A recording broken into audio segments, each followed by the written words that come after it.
Let's see these techniques in detail. So first technique is entity relationship diagram, ERD precisely. Okay, a documentation technique to represent the relationship between entities in a system. If you remember, we discussed the concept of REA, REA based software, और हमने कहा था कि accounting based जितने भी information systems हैं वो सारे अकाउंटिंग के जितने भी इंफॉर्मेशन सिस्टम्स हैं वो सारे के सारे REA बेस्ड हैं, रिसोर्स, इवेंट एंड एजेंट. तो इस बेस पे जो सिस्टम बनेगा उसको हम ERD से रिप्रेजेंट करते हैं. So a documentation technique to represent the relationship between entities in a system. The REA model version of ERD is widely used in AIS, Accounting Information System. Resource Event Agent uses three types of entities: resource, cash और raw material. ये same वही example यहाँ पे दोबारा coat हो रही है. Cash received was an event and goods sold was another event.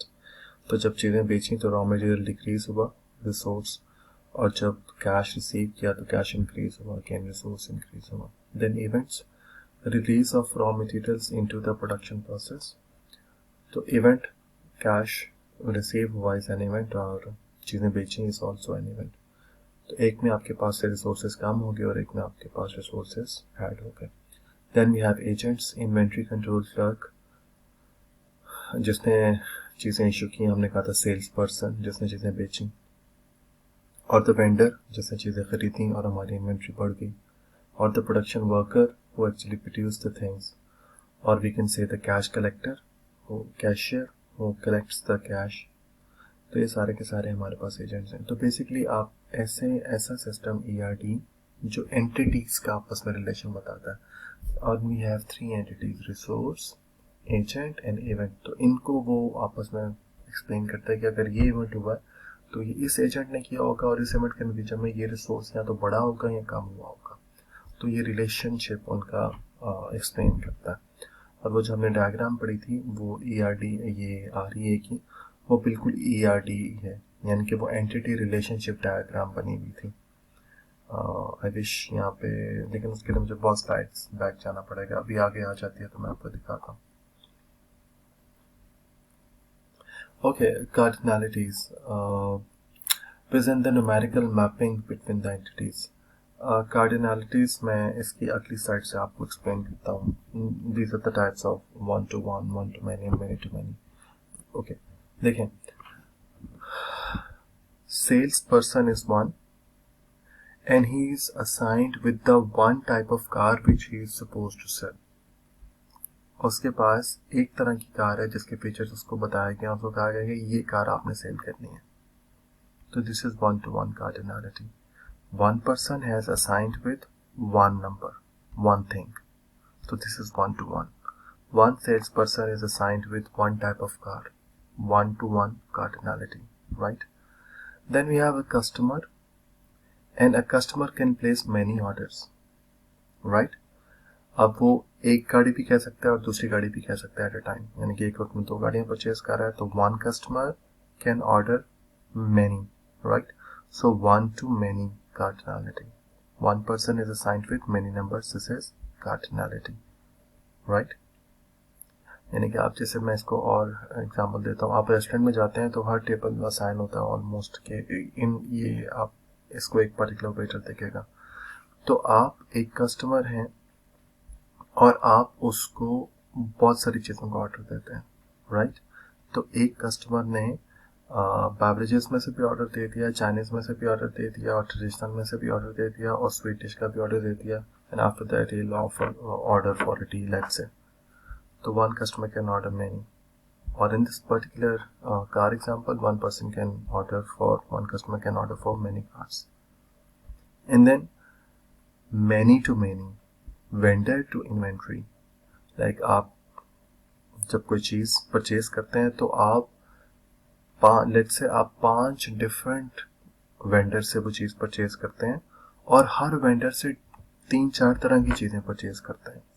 तो हर वेंडर से 3-4 चीज़ें परचेज करने का मतलब है कि one to many, and actually there are many vendors from whom you buy many different kind of things. तो इसका मतलब है this is many to many, so there are many vendors जिससे आप परचेज कर रहे हैं और हर वेंडर से many kind of things you are buying. तो this is the example of many to many. ये सिर्फ रिलेशनशिप एक्सप्लेन कर रहे हैं कि समटाइम्स आपको one to one relationship explain करना है, sometime one to many and sometimes many to many. ठीक है, ओके जी. इसके बाद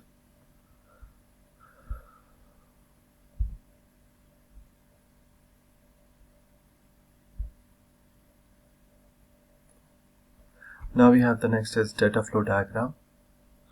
अभी हम एंटिटी रिलेशनशिप डायग्राम देख रहे थे, ERD. अब हम डेटा फ्लो डायग्राम को डिस्कस करते हैं. ERD में मैंने आपको बता दिया कि ये रिलेशनशिप एंटिटीज का आपस में बताता है, like agent, resource and event. अब डेटा फ्लो डायग्राम में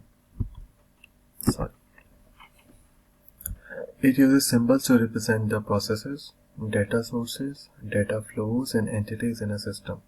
तो ये आपके प्रोसेस को एक्चुअली एक्सप्लेन करता है. जो ERD सिस्टम है वो आपके डिफरेंट एंटिटीज के रिलेशनशिप को एक्सप्लेन कर रहा है, और जो डेटा फ्लो डायग्राम है it explain about the data sources और data flows and entities in a system.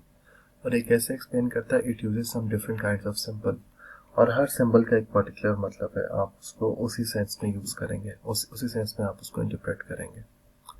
And it represents the logical elements of the system. ERD में एंटिटीज का रिलेशनशिप डिफाइन हो रहा था, यहाँ लॉजिकल एलिमेंट्स डिफाइन हो रहे हैं, like data flow, like data sources, like entities.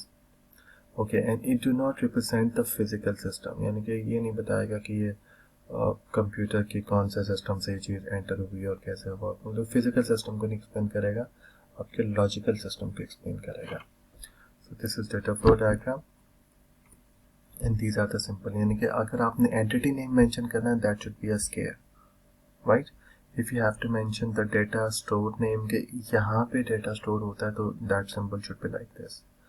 If you need to mention some process कि अब यहाँ पे process हो रहा है, तो it should be like this. और फिर direction यानी कि यहाँ से entity name enter होता है और यहाँ पे process होता है और यहाँ पे data store होता है, तो उसके लिए आप यहाँ पे ये arrow और different जो चीज़ें हैं उनकी direction data flow show करेंगे. Okay, then we have system flow charts. मैं रिपीट करता हूँ. ERD में we discussed the relationship between the entities. Data flow diagram में we discussed the logical explanation of the things happening in a system. और अब system flow chart के अंदर we are going to discuss it illustrate the relationship among processes and the documents that flow between them.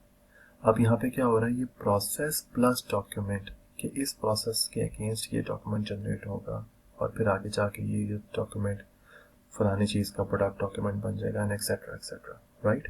तो यहाँ पे एक चीज़ है additional process plus documents with the flow and then contain more details than a data flow diagram. Obviously it contains more detail because along with the processes it's telling us about the documents being generated through this all process. And then clearly depicts the separation of functions in a system.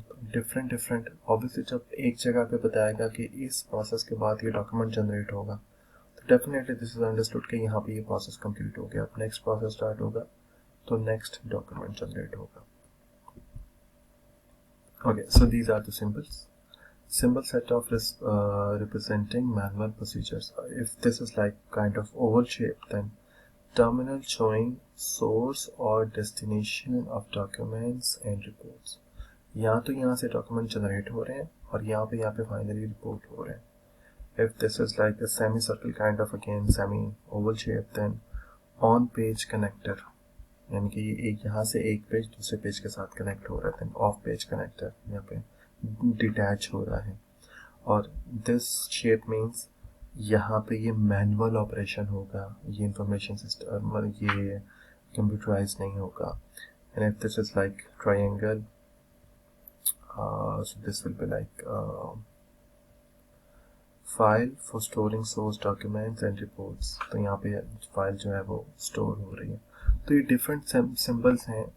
Data flow diagram के अंदर सिर्फ symbol ये बता रहे थे कि process क्या हो रहा है, और यहाँ पे ये साथ के साथ प्रोसेस के साथ आपको ये भी बता रहा है कि डॉक्यूमेंट की क्या यहाँ पे अपडेट पोजीशन है। ओके, सो ये फ्लो चार्ट है हमारे पास, showing stated fact one translated into visual symbols. Okay, so ये हमारे पास सेल्स का डिपार्टमेंट है। Sales department, how does it work? Customer से customer order, then prepare sale order. मैं अगर वापस जाऊँ तो यहाँ पे मैनुअल ऑपरेशन लिखा हुआ था ना, मैं सारे शेप्स नहीं एक्सप्लेन करूँगा। यहाँ पे ये मैनुअल प्रोसेस लिखा हुआ ना इस शेप के लिए। अब आगे आप देखें, प्रिपेयर सेल्स ऑर्डर, तो सेल्स ऑर्डर मैनुअल प्रोसेस के थ्रू यहाँ पे प्रिपेयर होगा, ठीक है। और फिर ये इसकी कॉपीज होंगी। इस सिंबल को भी देख लेते हैं, ये सिंबल क्या कहता है। सोर्स डॉक्यूमेंट और रिपोर्ट, तो ये यहाँ पर सोर्स डॉक्यूमेंट भी है यहाँ पर और रिपोर्ट भी हो रहा है, यानी कि 4 डिफरेंट डिपार्टमेंट। हमें पता है यहाँ से शिपिंग डिपार्टमेंट में जाएगा, प्रोडक्शन डिपार्टमेंट में जाएगा, उससे पहले ये क्रेडिट अप्रूवल डिपार्टमेंट में जाएगा। डिट्टो एग्जाम्पल और डिट्टो ये आपने फ्लो चार्ट पढ़ा हुआ है ऑडिटिंग के अंदर, ठीक है। सो ये इसकी एग्जाम्पल है सेल्स की। फिर क्रेडिट डिपार्टमेंट, फिर वेयर हाउस और शिपिंग डिपार्टमेंट। आई विश कि आप लोग इसको यहाँ पे पॉज करें और क्रेडिट डिपार्टमेंट का फ्लो चार्ट खुद से बनाएं। यहाँ पर क्रेडिट डिपार्टमेंट जब अप्रूवल देता है, ये सारा सिस्टम आपने पढ़ा हुआ है। और फिर वेयर हाउस का बनाएं कि वेयर हाउस डिपार्टमेंट जब अप्रूवल के बाद चीज़ें इशू करता है। और फिर शिपिंग डिपार्टमेंट का बनाएं कि शिपिंग डिपार्टमेंट वेयर हाउस की अप्रूवल और उसकी चीज़ें इशू करने के बाद जब शिपिंग करवाता है फाइनली कस्टमर को, तो कौन कौन से डॉक्यूमेंट्स और कौन कौन से प्रोसीजर्स होते हैं। तो आप आई विश कि आप यहाँ पे इसको स्टॉप करके तो खुद से ही इसको एक दफ़ा ट्राई करें। एंड फाइनली जब आप ट्राई कर लें तो ये आपके पास सिस्टम्स हैं। मैं इसको बिल्कुल एलेबोरेट नहीं करूँगा क्योंकि ऑलरेडी आप एक पूरा चैप्टर नंबर 3 ऑडिटिंग की बुक का आपने पूरा यही एग्जाम्पल पढ़ी है, और क्लास के अंदर भी हमने इससे पहले भी AIS में हम एग्जाम्पल डिस्कस कर चुके हैं। And finally we have the system flow charts. So these are used to represent the relationship between the key elements, input sources, programs and output products of computer systems. तो ये physical components पे भी बात कर रहा है। Depict the type of media being used, paper, magnetic tape, magnetic discs and terminals. तो last time जो हम डिस्कस कर रहे थे फ्लो चार्ट, उसके अंदर आपका फिजिकल सिस्टम डिस्कस नहीं हो रहा था, आपके प्रोसेसेस और उनके रिलेटेड डॉक्यूमेंट्स डिस्कस हो रहे थे। यहाँ पे क्या हो रहा है, सिर्फ की एलिमेंट्स डिस्कस होंगे, एक तो पूरा सिस्टम नहीं होगा। की एलिमेंट्स डिस्कस होंगे, एडिशनली आपका फिजिकल जो इक्विपमेंट्स हैं वो डिस्कस होंगे। In practice, not much difference between document and system flow chart. In practice, बहुत ज़्यादा डिफरेंस नहीं है, but obviously these are two different things जिसमें आप system flow chart के अंदर physical पे आप ज़्यादा फोकस करते हैं। Okay, so these are the symbol being used in this system.